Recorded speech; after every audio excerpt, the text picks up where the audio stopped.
Hello everyone. It's just after 10:30 in London, and the Lazio game has just finished. And thankfully, it was a comfortable 3-0 victory against Panathinaikos. I'm really happy about this actually because this means that we've got a solid hold of our group in the Europa League, and it also means that because we used our reserves, all the starters will be nice and relaxed and rested for the big game on Sunday. So yeah, I just had a few points I wanted to make about the game today. Number one, I was very pleased with how our attack played. So Flokari, Godzak, and Zarate they all played a relatively good game, especially the first two. Zarate not so much, but we know him. Yeah, but unfortunately, I mean, I already have an opinion of these players, and I think they're just not Lazio worthy. I think they should go in January. Flokari, I think Flokari might be the only one that I'd hold on to because I rate him. I think he's good, but I think Kodzak is just he's too lanky. He's too slow. He fouls.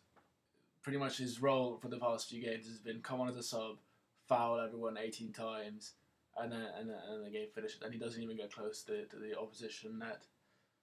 So that's why I'd sell him. I think he's a Serie B player at best. I really don't. I mean, I think he's good when there's like scrambles in front of like the opposition goal. I think he's always there to like kick it in. But apart from that, I don't think he really adds anything to the team. Because even when like he should be someone who should be able to hold up the ball, protect it, so that the team can come up. But when we look at him when we look for him with aerial passes, he just never seems to get ahead in it. He always seems to either foul the opposition or just lose the ball. So I don't really see the point in having him, to be honest. Zarate, like I don't know. I keep on hearing all the Lazio fans saying, "Oh yeah, I know how to make him the player he was in his first year at the team, and oh he's so good. Yeah, he's just been unlucky. I mean, the problem with him is that he's just stupid. He's just got an inferior IQ to the rest of the team. He just doesn't understand what any basic football strategy. I mean, he always tries to drill past the first man, which isn't wrong, but he never seems to be able to do it. I mean, he tries it, but he doesn't manage to actually accomplish it. And this often leaves us exposed to counterattacks, which is very very dangerous. Especially because I mean, today we're playing against an inferior team, but in the Serie A or in the later stages of the Europa League, you will come up against quick teams that will like score against you if you give them the chance to counter attack very quickly. So yeah, I think he's a bit of a liability. He doesn't score anymore pretty much. I mean, today I think he played well.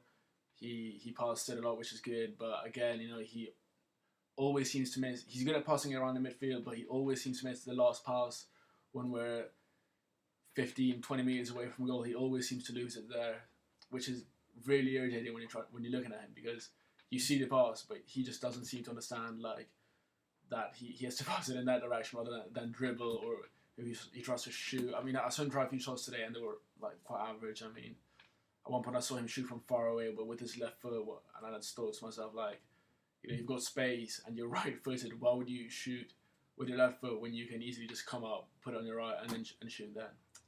I know. I think he's a bit of a mystery. I can't wait for him to go. To be honest, he seems to be receiving a lot of media attention, and the more people talk about him, the worse he's gonna get. I think. So yeah, that's my opinion about that. Another few things I want to talk about. I thought the defense today played really well, especially Sana, number 27, who's actually a midfielder, but he can double up as a defender. And I think this could be quite important in the later stages of the season because, I mean, Biava and Diaz are both are quite old now. I don't think they're able to sustain a whole season's worth of games. Dikite, I don't think the situation is going to resolve itself. I'm expecting him to leave, if not in January for some money, but then this summer for free. And I don't think he's going to play for the rest of the season. So that's just, I mean, I could be wrong, but that's the impression I'm getting right now. Also, considering that Lazio is a team that just decided to put Ledesma and Pando a few years ago, put Ledesma and Pando out of the team for the same reasons. And Cini, I think he's a good player, but he's a bit raw. He needs to have more time to get used to the team's mechanisms, and he's a bit slow as well. I mean, he's big, which is good, so he gets ahead on it really often, but he's a bit slow. Another important thing today was there were some returns. Radu, which I thought played really well, really like solid. At one point, like when the game was 0-0, he did like an amazing, like spectacular tackle on one of the guys to like clear the ball and get it away from our box. And so I think he's going to be really useful also because I don't think Lulic has really been performing this season, so we need some good. And Cavanda is shocking. Like I cannot put into words how much I distrust him when I see him on the left wing. So Lulic and Cavanda are not like Serie A worthy players. Well, Lulic is, but not in the left back position. I see him sort of as a left mid really. And so I think Radu's return will be really important for the next few games, and also Marchetti in goal. I mean, I don't have a problem with Bizzarri, but I think sometimes he just makes stupid mistakes. Like the first goal against Catania was just completely his fault. I mean, it was a good shot and everything, but he should have saved it. Let's say, he should have saved it. And I think that was a goal that started the scoring for them. So I think, well, I think Marchetti is an absolute security. I mean, nothing will get past him when you've got him in goal.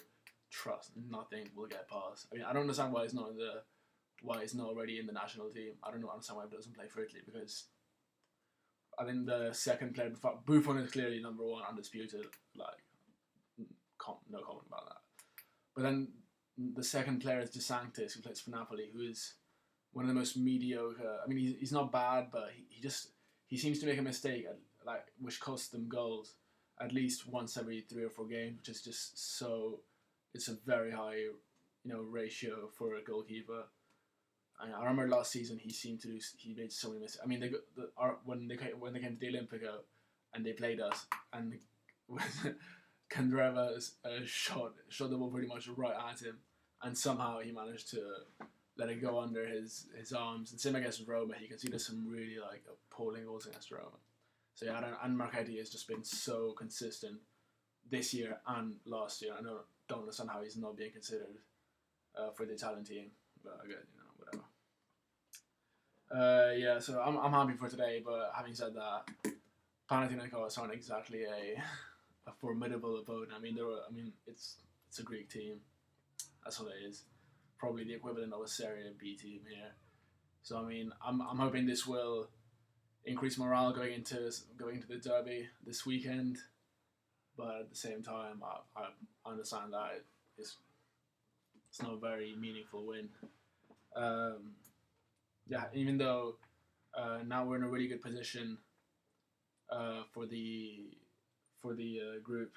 We're first with 8 points, then it's Tottenham with 6, Maribor with 4, and Pana with 2. So next week we're going away to Maribor in Slovenia or Slovakia or whatever, and all we need is a point there. So a draw will do, which I think we should be able to achieve, especially if we're playing like the starters, which I think we should. We'll get that point. So I'm satisfied. Now we're just it's gonna be a slow few days till Sunday, where it's gonna be an hour and a half of suffering. So, anyways, we'll see how it goes. Right, cheers.